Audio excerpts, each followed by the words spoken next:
Myself Tabassum Khan. I am nursing tutor of Muni Sheva Ashram Goraj. Today I will teach essential nutrition. First of all, definition of the nutrition. Nutrition means पोषण। पोषण हमारे body के शारीरिक और मानसिक वृद्धि के लिए बहुत ज़रूरी होता है और हमारी बॉडी को नरिश करने के लिए भी इम्पॉर्टेंट है। And essential nutrients it means आवश्यक पोषक तत्व।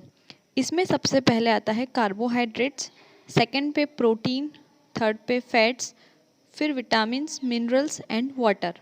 ये 5 पोषक तत्व हमारी बॉडी के लिए बहुत ज़रूरी है। प्रोटीन जो हमारी शारीरिक वृद्धि के लिए ज़रूरी है। फैट और कार्बोहाइड्रेट्स हमारे शरीर में ऊर्जा को उत्पन्न करता है।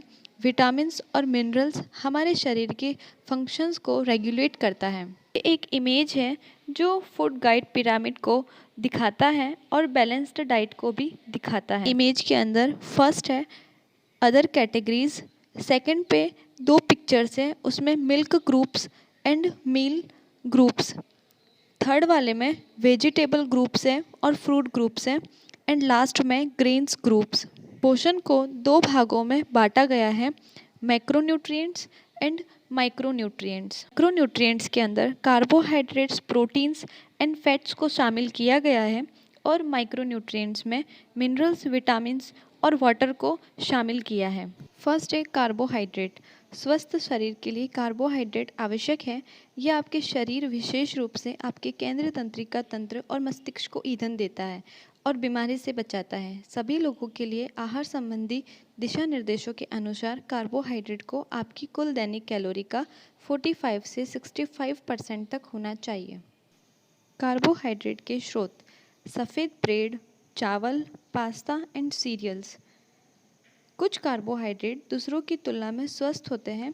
परिष्कृत अनाज, चीनी की बजाय साबुत अनाज, सेम और फाइबर युक्त सब्जियां, फल कार्बोहाइड्रेट की अच्छे विकल्प है। फैट का मीन्स वसा। वसा को अक्सर लोग खराब मानते हैं, लेकिन हाल ही में एक शोध से पता चला है कि स्वस्थ वसा स्वस्थ आहार का एक महत्वपूर्ण हिस्सा है। अपने आहार में स्वस्थ वसा शामिल करने से आपको अपने रक्त शर्करा को संतुलित करने, हृदय रोग की जोखिम को कम करने और टाइप 2 प्रकार के मधुमेह को कम करने में मदद मिल सकती है। वसा के मुख्य स्रोत बीज, मछली और वनस्पति तेलों से वसा ले सकते हैं।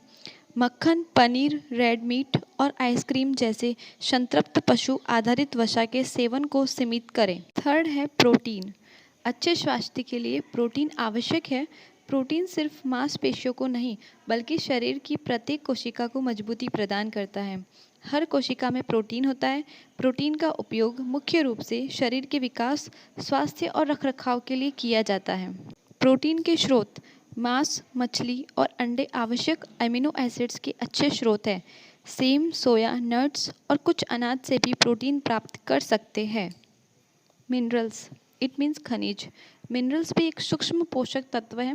ज़्यादातर विटामिन्स की तरह मिनरल्स भी हमारे शरीर के लिए बहुत इम्पॉर्टेंट है।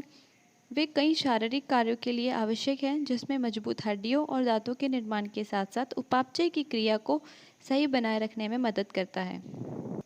मिनरल्स में calcium, iron, potassium, sodium, magnesium and zinc को शामिल किया जाता है। ये हमारे शरीर को हेल्दी रखने के लिए बहुत ज़रूरी है। साथ ही रेड ब्लड सेल्स यानी लाल रक्त कोशिकाओं के फॉर्मेशन के लिए भी बहुत ज़रूरी है। खनिज तत्वों में सबसे पहले आता है नमक।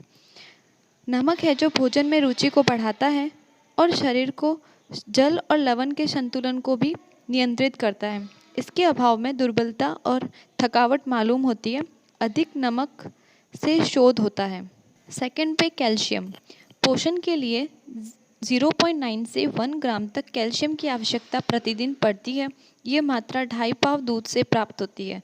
सब्जी, अनाज और आमिषाहार से भी यह भिन्न भिन्न मात्राओं में पाया जाता है। थर्ड पे फॉस्फोरस। पोषण के हेतु इसकी मात्रा कम लगती है। किलोग्राम भार वाले व्यक्ति के लिए 0.88 ग्राम फॉस्फोरस पर्याप्त। 3000 कैलोरी के आहार से इसकी कमी का कोई भय नहीं। लोहा। पोषण के लिए प्रतिदिन 12 mg लोहे की आवश्यकता है। इसकी मात्रा गर्भावस्था तथा दूध देने की अवस्था में बढ़ जाती है। इसकी कमी से एक प्रकार की रक्तहीनता होती है। विटामिन्स रोगों को दूर करने और स्वस्थ रहने के लिए विटामिन महत्वपूर्ण है।